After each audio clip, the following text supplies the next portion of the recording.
Hi guys, and welcome back to a new video. In this video I have an end of the year Q&A for you guys. I'm going to be answering questions you guys have sent me all about my experience of 2023, and basically it's like a sort of looking back on the year, I guess, but then in a Q&A form. And I thought, let me also like switch it up by creating a vision board at the same time, because I really like making vision boards. So I'm gonna go on Pinterest and look up some images and things that reflect on what I would like to see in 2024. I am gonna keep it like a little bit lighthearted, because I also don't want to have a vision board with like too much like big expectations. I'm gonna make the vision board on my iPad on Procreate, because I would like to use it then as sort of screensaver for like my iPad and stuff, or either my laptop, so I can constantly like look at it, you know. And I don't really have anything else to make it on, so I think making it on my iPad will be great. So yeah, enough rambling, let's get on with the video.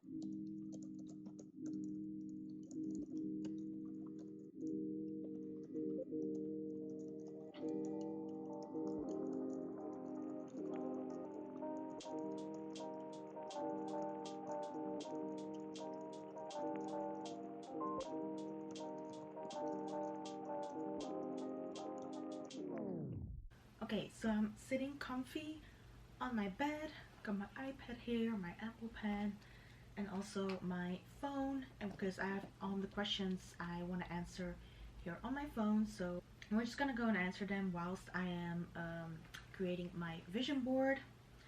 Let me show you the pictures that I got from Pinterest. I don't want to make this video too much about the vision board, so I'm not going to go into full detail about every image and why I chose them. These are mainly just images that, you know, that sort of, yeah, reflect me, I feel like, and also like things I would like to manifest and see in 2024, if that makes sense. So I'm gonna fill it with my phone so you guys can see, like pictures like this, for example. That's basically all I got, really. Yeah, let's go to Procreate and open up a new canvas. Let me see what size we're gonna do, really. I think just screen size, I guess. So the first question is, what was something you needed this year? If I think about it, there were many things I actually needed this year. With one of them, I think the main one I definitely needed to learn this year. Like, I don't know how I should interpret this question, so I'm just gonna go based on how I feel. So I really needed to see my self-worth. I think that was literally, I think, one of the main topics of this year, like seeing my self-worth. I always thought, like, throughout the past years, that like, oh, I thought that I was doing a good job with like seeing my self-worth and that I felt worthy, but there were just many moments, like there were many events this year that definitely tested like how I felt about myself. Also, certain people made me really question my self-worth, and it was once again constantly like a lesson I needed to learn. And especially now, like throughout this whole year, I really feel like those moments were necessary, because it really, I think, sort of showed that I didn't completely see my self-worth yet, if that makes sense. So that is definitely one. The other one was what I needed. Like, I think going to Korea was definitely something I needed. It was always a dream of mine for a very long time to go, and the fact that I was finally able to achieve that dream made me so happy. And also just being here was actually also something I really felt I needed, because it was for the first time in 26 years that I was like going to the other side of the world for such a long time, and also like being here on my own without like my support system from back home. So it's also really testing me, I feel like, in certainly a good way, but there were also challenges as well. But just that time alone on the other side of the world was also really something I needed. That, and also I think the support of my friends and family, that's also definitely something I needed this year. That's, I think, the answer. Looking back on 2023, is there something you would have rather seen different? Yeah, not gonna lie, I certainly wish that certain things did not happen, but at the same time, like, obviously if you would ask me if I would go back in time, if I would change it, sometimes my answer would be yes, that there are certain things I definitely wanted to change. But at the same time, I really am a believer of that everything happens for a reason, and almost a lot of things are definitely certain lessons that I needed to learn. So don't get me wrong, there are definitely certain topics where I don't feel like everything happens for a reason. For, let's just say, for the majority of things, I do believe that everything happened the way it had to, like they had to happen for me to either learn certain things. I also feel like if I didn't go through these experiences, then I would not be the person that I am now. And yeah, looking back on 2023, like, yeah, obviously I would just wish that certain things weren't just as hard as they were. But would I change it something? Maybe not really. Rate 2023 on a scale on 1 to 10. Okay, I don't know about that one. I really find it hard to rate certain things. I think I would say a 7, because the first half of the year was like, I really feel like pretty bad. So if I would rate the first half, it would definitely be a 4, or maybe even a 3, but definitely quite a low number, because I was really going through a hard time in the first half of the year. And the second half of the year got better, so I would also say like a 7, I think. So, but overall throughout the entire year, I would still give it a 7. What is your biggest achievement? My biggest achievement would definitely be like going to Korea, and in order to do so I had to pass all the 60 credits in my first year, so I think that's also an achievement that I did that and that I got into Korea. I do have to say, honestly, if I would compare it to 2022, I feel like in 2022 I achieved a lot more things compared to this year. So this year wasn't like, not the year that I achieved a lot of big things. Like, yeah, obviously I achieved Korea, that's not the problem, but like, I mean, I didn't achieve quite a lot, if that makes sense. I think it would just be Korea and passing the first year of university. I don't see really anything else what I achieved, to be honest. Any goals for 2024? I actually did think about it, and I was always someone who used to set up goals for the new year. And sometimes I was able to achieve them, but sometimes I wasn't. And I'm looking back at certain goals I set for this year.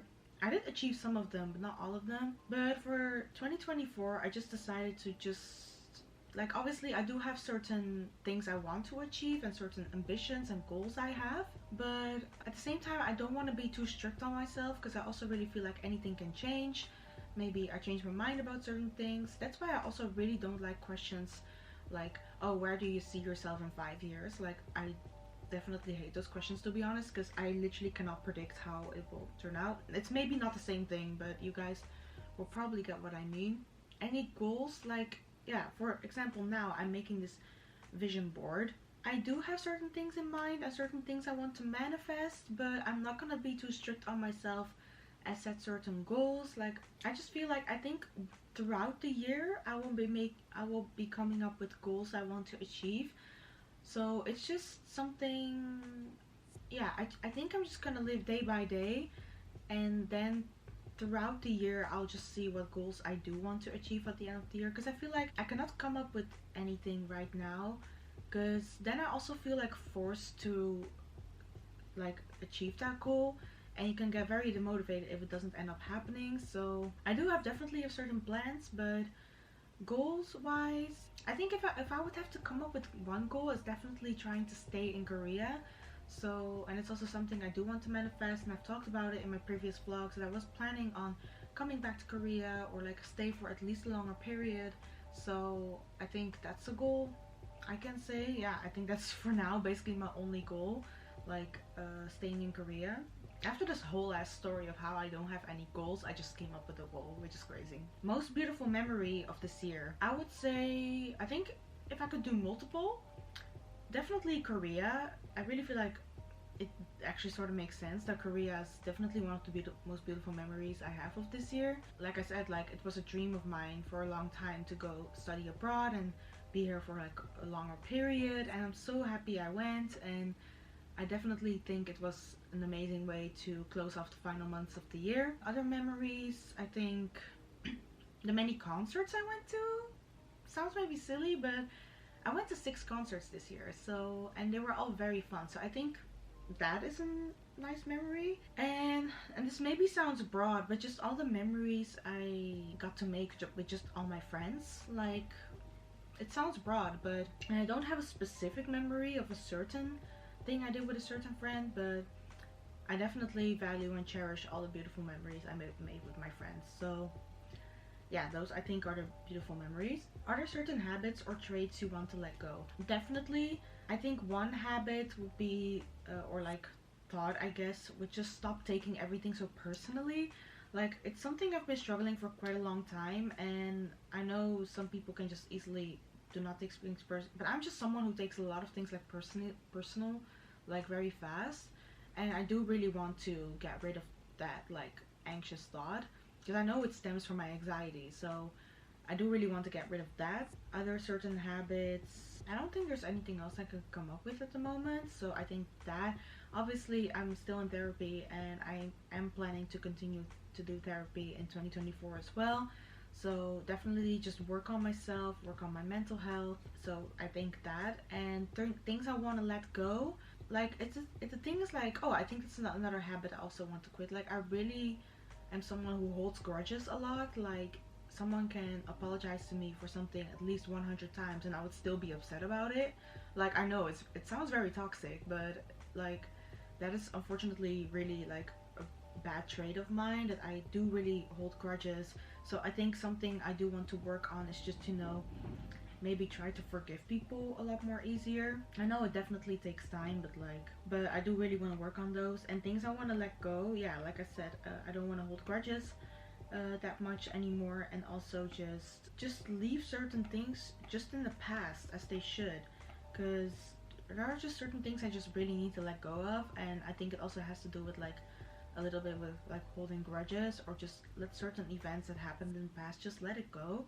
I know it sounds like very toxic positive, and I sometimes really hate it when people are like, oh, just get over it.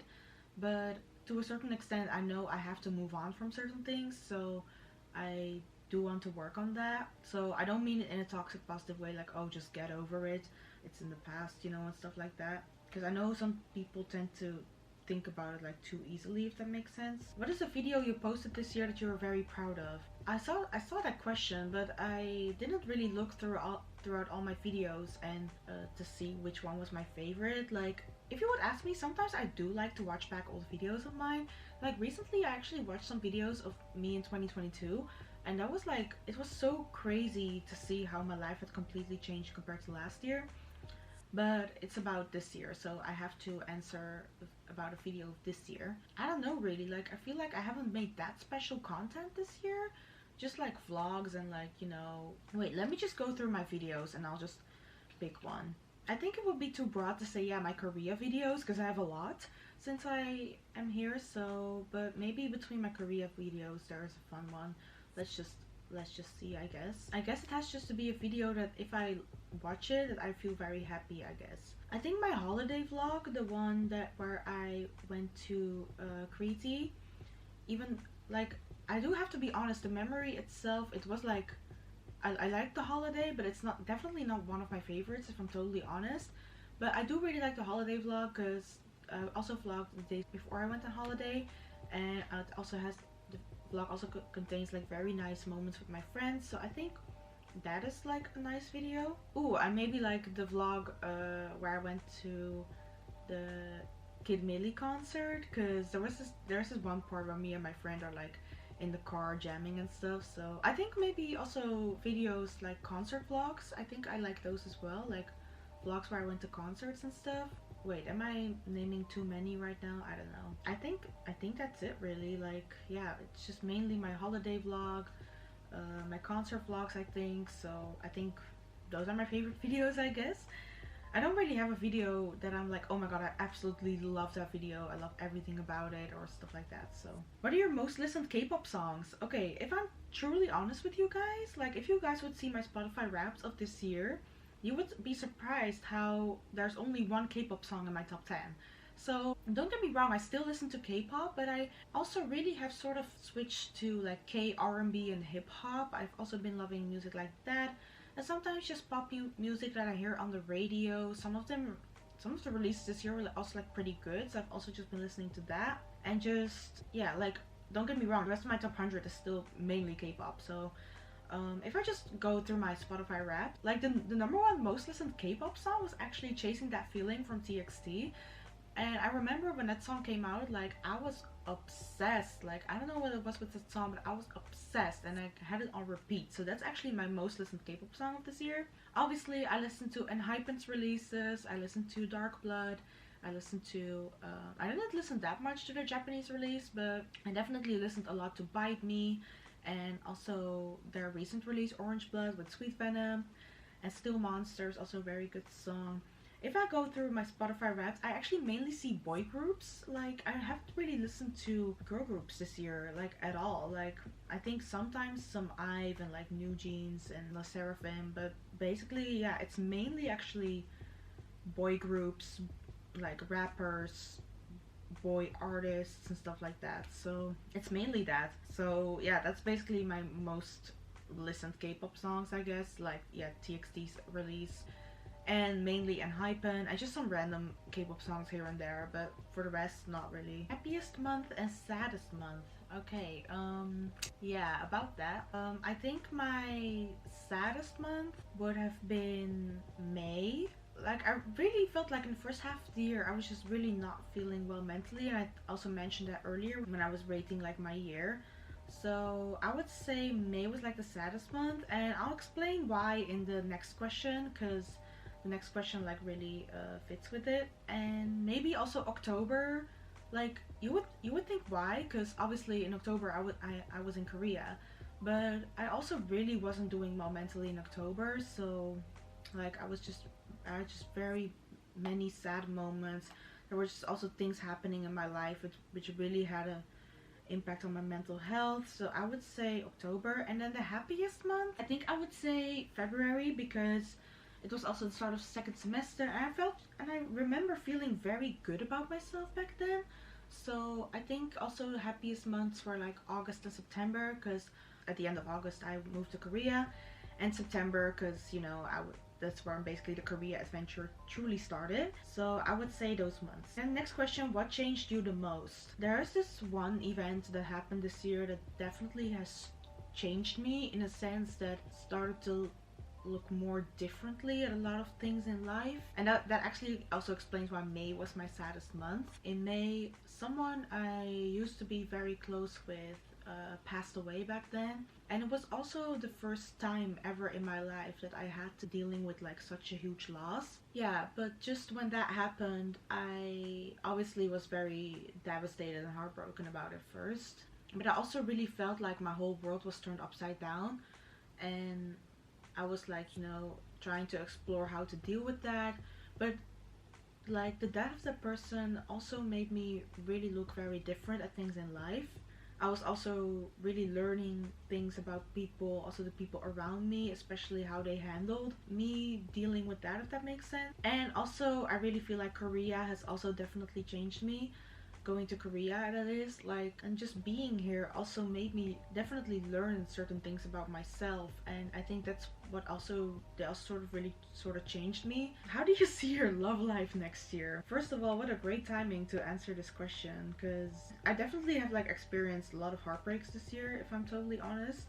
Like, well, not a lot, maybe like one or two. But yeah, it also like sort of combines like the previous question. Like when I said I started to look at things differently in life after the death of that person, before that I was really like, oh, I really do not want to be in a relationship. I'm so done with men and people. Like I don't have any trust in it anymore. I was really like that person. But after that thing happened, and I think also when my sister got married, because that happened like I think a month after those events, I actually started to change my mind, and I was like, you know what, maybe I should be open again for love. So mainly in the second half of the year, I really just realized I want to be open for love again, even though I haven't really taken like concrete steps to it. Like I'm not on a dating app or anything.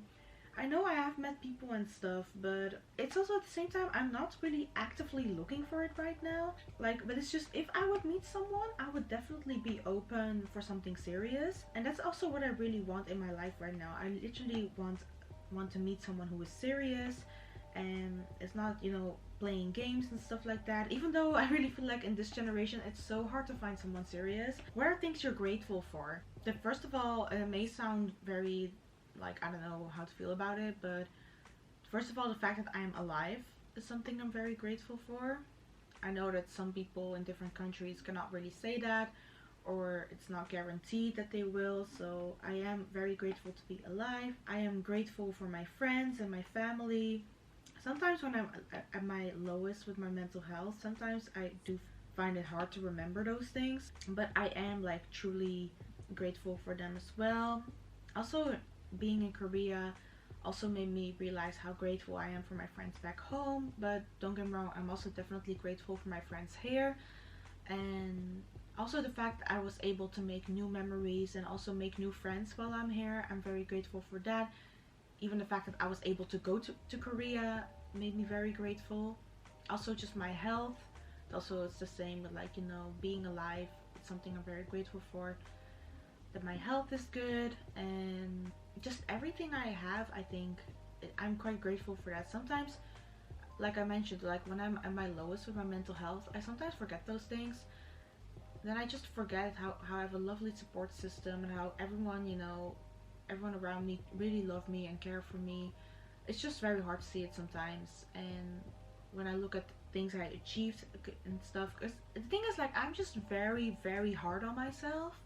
Oh, and that's maybe something I also do want to let go. Like what the question a couple of questions ago when someone asked certain habits or traits you want to let go.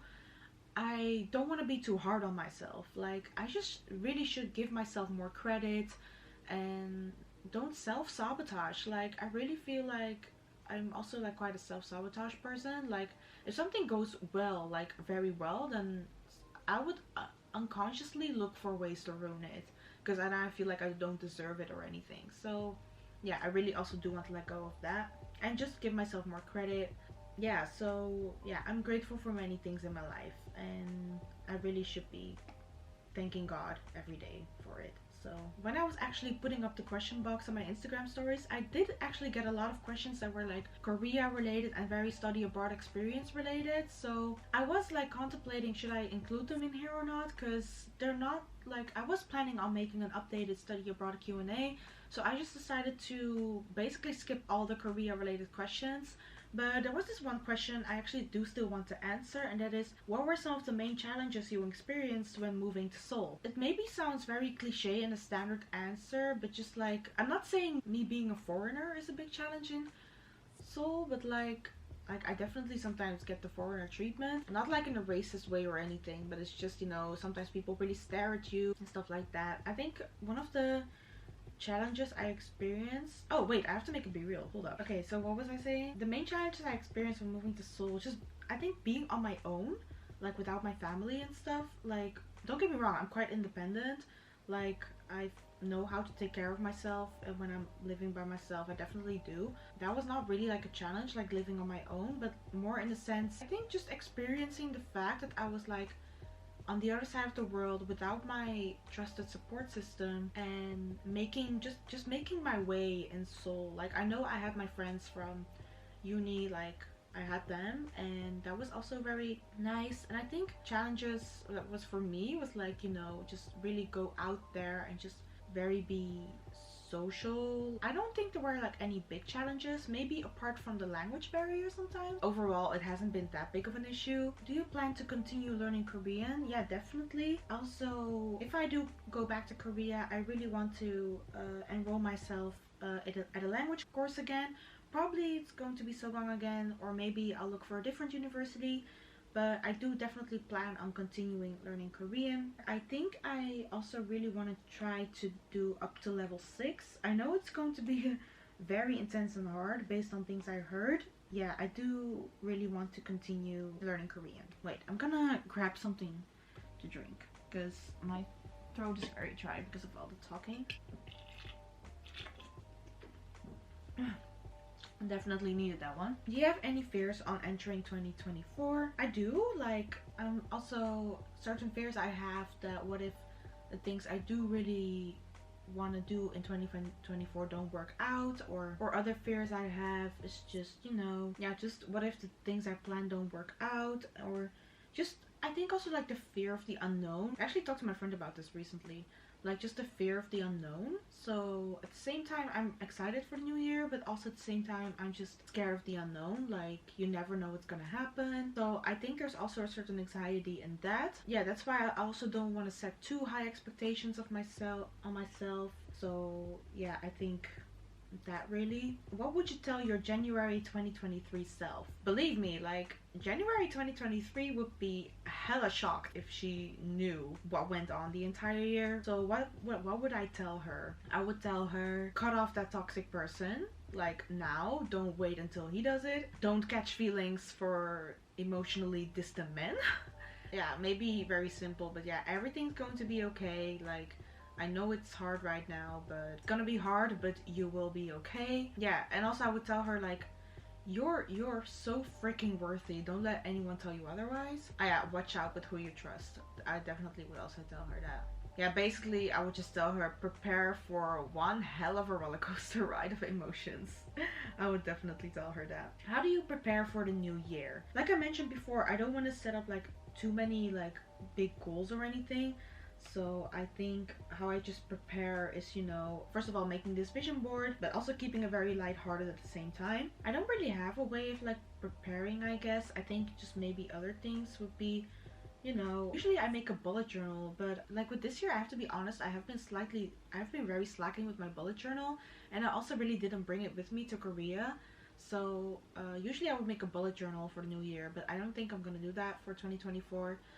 It's just I had a hard time keeping up with it this year, even though 2022 it went alright. But like also what really helps is just you know, do a declutter like on my phone, on my laptop, or just I think once I'm back in the Netherlands I can maybe do a declutter of my closet, which I already did before Korea, but maybe there are certain things I still do want to get rid of. Definitely decluttering, just you know, have a fresh new start. That's how I basically prepare for the new year, I guess. I don't really have any big concrete ideas on how to prepare for the new year, but decluttering is definitely one. Just give yourself like a fresh clean slate. If you are someone who really likes to set goals and ambitions, then I would definitely recommend do that. Write down the things you want to achieve this year. And the final question is, how are your plans going to stay in Korea? If there are things that are 100% confirmed, I will definitely share that with you guys.